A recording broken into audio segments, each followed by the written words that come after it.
I'm here at the Stanton conference helping young people to find their stories surrounding the harmful effects of tobacco and cigarettes.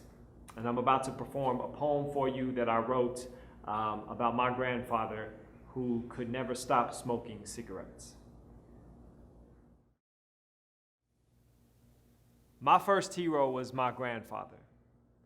We called him Judge, a Polish immigrant who made a way for himself in a new land that wasn't always kind to his kind.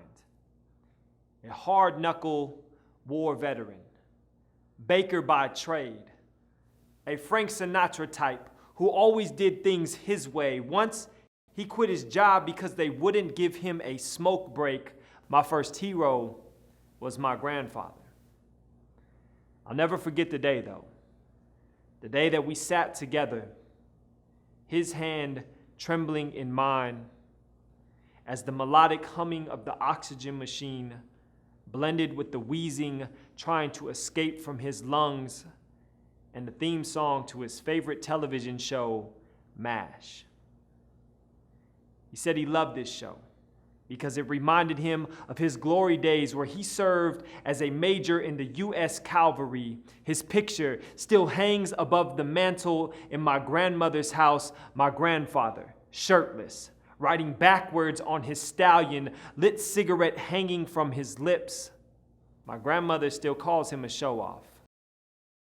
We still laugh at the tall tales he used to love to recite every time company came over. My favorite was the one where he held down that tiger who crept into his barracks at night, then burned its eyes out with his cigarette butt. My grandfather was my first superhero.